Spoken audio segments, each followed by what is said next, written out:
بسم الله الرحمن الرحيم. الحمد لله رب العالمين، والصلاة والسلام على أشرف الخلق وسيد المرسلين سيدنا محمد صلى الله عليه وعلى آله وصحبه أجمعين. نحن الآن في الذكرى التاسعة لثورة 25 يناير، هذه الثورة التي بدأت في مصر بدأها الشباب، شباب مصر، شباب الأحزاب المختلفة، ومعهم شباب الإخوان المسلمين. بدأوا في يوم الثلاثاء 25 يناير أول مظاهرات هذه الثورة عند الظهر تقريبا، واستمرت حتى ساعة متأخرة من الليل. في يوم الجمعة 28 يناير كانت أحداث ثورة 25 يناير الكبرى. نزل الإخوان المسلمين بكل طاقتهم في يوم الجمعة، وكانت المظاهرات تعم كل مدن مصر، خاصة القاهرة والإسكندرية والسويس، وسقطت الشرطة في هذا اليوم، والشعب انتشر في كل مكان، وسقطت هيبة الدولة المصرية تماما في هذا اليوم. في هذه الفترة أدرك العسكر أنهم لن يستطيعوا مواجهة الشعب، وبالتالي فتحوا الباب على مصراعي للشعب، ولكن كان ذلك إلى حين. تم إجراء استفتاء فاز فيه الإخوان المسلمين بنسبة 78%، شيء لم يحدث من قبل على الإطلاق. واتجه الناس إلى الانتخابات لمجلس الشعب، لاختيار مجلس شعب يمثل جموع الشعب في مصر، وهو الذي يبدأ في إدارة هذه المرحلة ويمهد لانتخاب رئيس الجمهورية.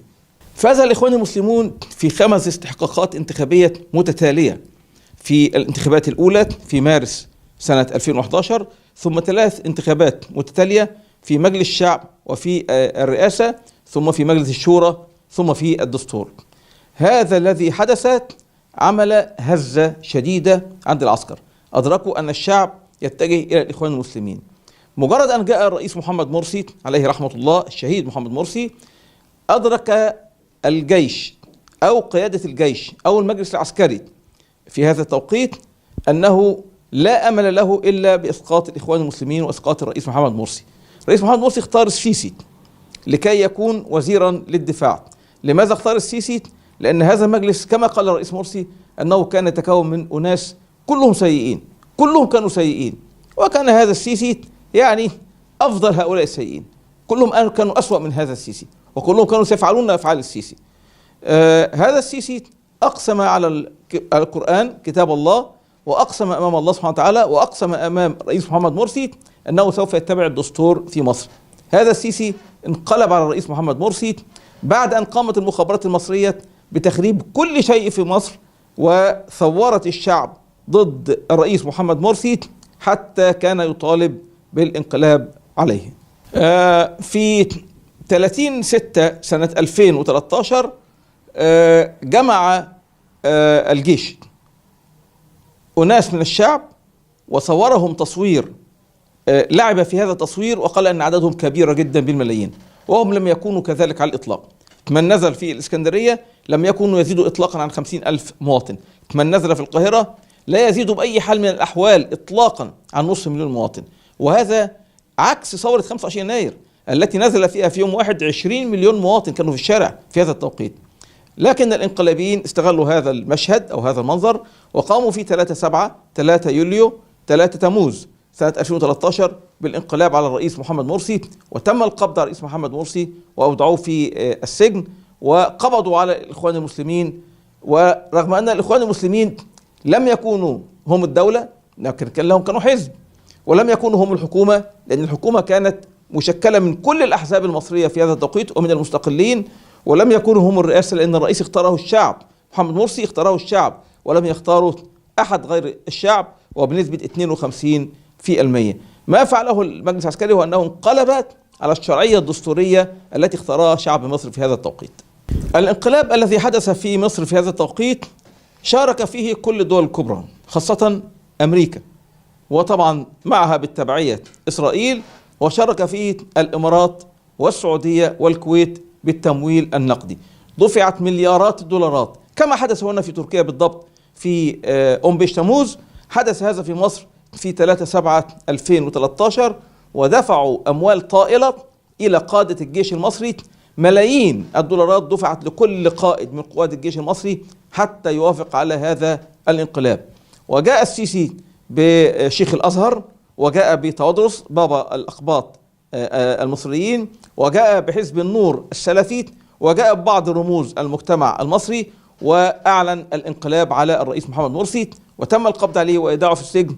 وحاول في هذه الفترة أن يسيطر على كل أدوات القوة داخل مصر.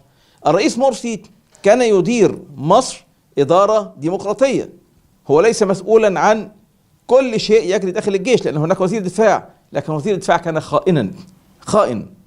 السيسي خائن، وبالتالي انقلب على الرئيس محمد مرسي. الشعب في هذه الفترة لم يكن يدرك كل ماذا يحدث. ظن الشعب أن السيسي عندما يأتي سوف يوفر له الأموال والوظائف والأعمال والحريات وما إلى ذلك. في عهد الرئيس محمد مرسي لم يتم القبض على شخص واحد على الإطلاق إطلاقا، ولكن عندما جاء السيسي تم القبض على عشرات الآلاف من الناس، لا زال 60,000 منهم موجودين في السجن حتى الآن. الإخوان المسلمون كان أمامهم طريقين لمواجهة هذا الانقلاب، إما أن يواجهوه بالقوة بالسلاح، أو أنهم يواجهوه كما تعلموا من رسول الله صلى الله عليه وسلم كيف كان يفعل في مكة مع كفار قريش. هل رفع السلاح على أهله؟ هل رفع السلاح على وطنه؟ هل رفع السلاح وهو في مكة؟ لم يحدث ذلك على الإطلاق. متى استخدم الرسول عليه الصلاة والسلام القوة؟ عندما ذهب إلى المدينة وأقام الدولة الإسلامية الأولى بالقطع، بما أن هناك دولة لابد أن يكون لها جيش، فشكل الجيش. عندما واجه الكفار في موقعة بدر الكبرى بعد ذلك انهزموا، وبدأ ظهور الدولة الإسلامية بفضل الله سبحانه وتعالى. هذا ما فعله الرئيس محمد مرسي. الرئيس محمد مرسي كان عنده جيش مصر، المفروض أن هذا الجيش مخصص للدفاع عن مصر وعن حدود مصر وعن شعب مصر، لا أن ينقلب على النظام الدستوري الذي اختاره شعب مصر. الجيش غير المعادلة وانقلب على النظام الدستوري. الإخوان لم يغيروا رأيهم على الإطلاق، ظل الإخوان صابرين حتى الآن طوال 7 سنوات كاملة أمام هذا الذي فعله المجلس العسكري المصري، رغم كل ما تحملوه من آلام وظلم بين، حتى أنه كل القادة الآن موجودين داخل السجون، وقليل منهم موجودين في الخارج، إما في السودان، إما في قطر، إما في تركيا، إما في بعض البلاد الأوروبية، أو في أمريكا، أو في كندا. يعني الانقلاب عمل أفعال هائلة ضد شعب مصر. ماذا حقق الانقلاب بالشعب المصري؟ لا شيء على الإطلاق. الفقر، الجهل، المرض كان هو شعار الجيش المصري في معاملته مع شعب مصر. الفقر، دفع السيسي أموال طائلة فقط لكي يستقر على الكرسي، واقترض من الخارج أموال طائلة. يعني رئيس مرسي عندما كان في الحكم كانت ديون مصر 40 مليار دولار، الآن ديون مصر 110 مليار دولار. أنا لا أعرف كيف تسدد ومتى تسدد ومن أين تأتي هذه الأموال. السيسي أغرق مصر في الديون كاملة. السيسي باع جزيرة تيران وصنافير ب2 مليار إلى السعودية. ماذا تفعل 2 مليار لشعب مصر؟ وكيف يفرط في أرض مصر إلى دولة أخرى؟ وكل هذا كان يتم لصالح إسرائيل، حتى تستطيع السفن الإسرائيلية أن تمر في مضيق ديران في البحر الأحمر دون أن توقفها السلطات المصرية تحت أي مسمى فيما بعد. السيسي ضيع ثروات مصر، وبعد أن كانت مصر تصدر الغاز إلى إسرائيل أصبحت الآن مصر تستورد الغاز من إسرائيل. بل إن السيسي ذهب لتوقيع معاهدة مع قبرص واليونان ضد المصالح التركية في البحر المتوسط، والسيسي خسر من المسطح المحدد لمصر في البحر المتوسط 70,000 كيلو متر مربع. لماذا؟ حتى يكون معاندا لتركيا وللرئيس رجب طيب أردوغان. الاتفاق التركي الليبي في البحر المتوسط أعاد لمصر حقوقها، ولكن السيسي لا يفهم ذلك. المخابرات المصرية فهمت ذلك وأرسلت وشكرت الرئيس أردوغان على هذا الاتفاق التركي الليبي الذي حافظ لمصر حقوقها في البحر المتوسط. هذا هو الانقلاب، وهذه أفعاله. الآن شعب مصر يئن تحت وطأة الانقلاب ويتمنى أن يتخلص منه اليوم قبل غدا، خاصة السيسي. الشعب يطالب الآن برحيل السيسي تماما ونهائيا عن المشهد المصري.